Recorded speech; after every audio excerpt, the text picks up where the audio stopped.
Hi guys, అందరికీ నమస్తే. ఎలా ఉన్నారు? సో మీరు బాగున్నారని నేను అనుకుంటున్నాను. సో ఫస్ట్ ఆఫ్ ఆల్ చెప్పాల్సింది అందరికీ సారీ, ఎందుకంటే నేను బిఫోర్ నా షార్ట్ వీడియోలో కంటిన్యూగా వీడియోస్ వస్తాయని చెప్పాను నేను. సో తర్వాత నేను వీడియోస్ పెట్టలేకపోయాను, ఎందుకంటే నాకు వర్క్ అంటే నా యూట్యూబ్ అనే కాదు, నా పర్సనల్ వర్క్ కూడా చూసుకోవాలి కాబట్టి నేను వీడియోస్ చేయలేకపోయాను. సో ఎట్టకేలకు ఒక మంచి వీడియోతోనే వచ్చాను నేనైతేను. సో గాయస్, అందరికీ క్రిస్మస్ మరియు నూతన సంవత్సర శుభాకాంక్షలు. అందరికీ happy new year. So toss అయితే వేస్తున్నారు. టాస్ గెలిచిన వాళ్ళు అయితే ఇప్పుడు మనం చూస్తున్న రైట్ సైడ్ కార్నరే ఎంచుకుంటారు ఎక్కువ, ఎందుకంటే అది వాళ్ళకి కొంచెం సెంటిమెంట్ ఉంటుంది అనమాట. సో వీడియో అయితే చాలా బాగుంటుంది గాయస్, లాస్ట్ వరకు చూడండి, స్కిప్ చేయొద్దు, ఎందుకంటే మంచి మంచి యాక్షన్ సీన్స్ ఉన్నాయి. నేను ఇంకోటి ఏంటంటే స్టార్టింగ్ 2 రైడ్లు మాత్రమే ఎంటీ రైడ్లుగా ఉంచాను, మిగతాదంతా మెయిన్ పాయింట్లు తెచ్చే విషయంలోనే నేను ఎడిటింగ్ చేశాను అనమాట. యాక్చువల్గా ఈ ఇయర్ గేమ్స్ జరగవు అనుకున్నాను ఈ తిరునాళ్ళలో, ఎందుకంటే రీసెంట్గా మిచాంగ్ తుఫాన్ వచ్చింది. సో నేనైతే దాని ప్రభావం ఎక్కువ చూపించింది మా సైడ్ అయితే, ఎందుకంటే అది నేను ఈ ఫస్ట్ హాఫ్ అయిపోయేలోగా మీకు ఆ క్లిప్ పెడతాను. సో చూడండి. ఇంకా గేమ్ విషయానికి వస్తే జెస్సీ నెంబర్ 15 ఉన్నాడు కదా, అతను కొంచెం బాగా ఆడతాడు, ఎందుకంటే అతను స్ట్రెంగ్త్ పవర్ ఎక్కువ ఉంటుంది. మ్యాచ్ కీలక సమయాల్లో కూడా గెలిపించే అవకాశాలు కూడా ఎక్కువ ఉంటాయి అన్నమాట. చాలామంది అతను వస్తుంటే క్రౌడ్ కూడా కేకలేస్తూ ఉంటారు. సో ఆపోజిట్ కూడా చాలా బాగా ఆడేవాళ్ళు అనమాట, ఎల్లో జెర్సీ వేసుకునే వాళ్ళు కూడా. ఇతను గోపి అని రైడింగ్ బాగా చేస్తాడు అబ్బాయి, ఎందుకంటే నేను చాలా మ్యాచ్లు చూస్తున్నాను తను ఆడింది.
సో ఈ రైడ్తో అయితే ఫస్ట్ హాఫ్ ముగిసింది.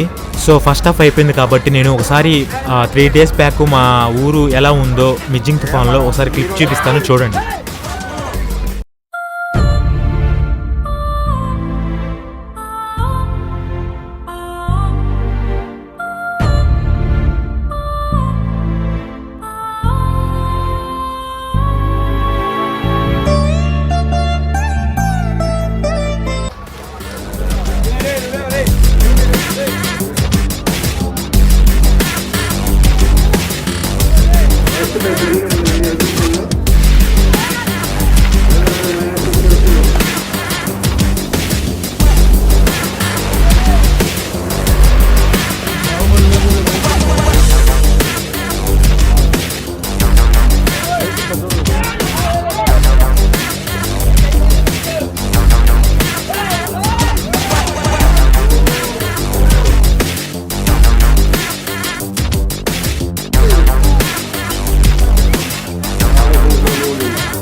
సో ఒక టీం అయితే టైం అవుట్ తీసుకున్నారు.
మ్యాచ్ అయితే ఫుల్ టెన్షన్గా సాగిందనమాట. ఎందుకంటే జెర్సీ నెంబర్ 15 ఉన్నాడు కదా, ఆ బ్రో వెళ్ళి లాస్ట్ 2 నెంబర్స్ని పట్టుకున్నాడు. యాక్చువల్గా వాళ్ళు ఆల్రెడీ 4 పాయింట్స్ లాస్లో ఉన్నారు. అయితే ఈ 2 నెంబర్స్ పట్టుకోగానే 2 నెంబర్స్ పట్టుకున్నందుకు ఆల్అవుట్ పాయింట్స్ 2 యాడ్ అవుతాయి అనమాట. ఆ 4 పాయింట్స్ యాడ్ అవటంతో స్కోర్ సమానంగా మారిందనమాట. సో అయితే దీనికి ఆ 2 టీమ్స్కి చెరే 5 రైడ్లు ఇచ్చారనమాట. దీంట్లో ఎవరైతే ఎక్కువ పాయింట్స్ తీసుకొస్తారో వాళ్ళు విజేతగా ప్రకటిస్తారు. సో మొత్తానికైతే మ్యాచ్ అయితే కొంచెం ఇంట్రెస్టింగ్గా సాగింది. ఇక్కడ ఆర్గ్యూ ఏంటంటే ఆల్అవుట్ అయిపోయిన తర్వాత టీము అందరూ లోపలికి వచ్చారు. లోపలికి వచ్చిన తర్వాత ఎంపైర్ చెప్పకుండానే రైట్కి వెళ్ళి పాయింట్ పట్టుకొని టచ్ చేశాడు అందరినీ. సో అట్లా ఒక రూల్ ఉందని చెప్పేసి అక్కడ కొంచెం వాదన జరుగుతుంది. సో మొత్తానికైతే ఇప్పుడు టైం మ్యాచ్ స్టార్ట్ అవుతుంది, చూద్దాం.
సో ఏమైందంటే గాయస్ ఇక్కడ ఆ ఎల్లో కలర్ జెర్సీ అతను పాయింట్ క్లైమ్ చేశాడు, అంటే టచ్ అయినట్టు.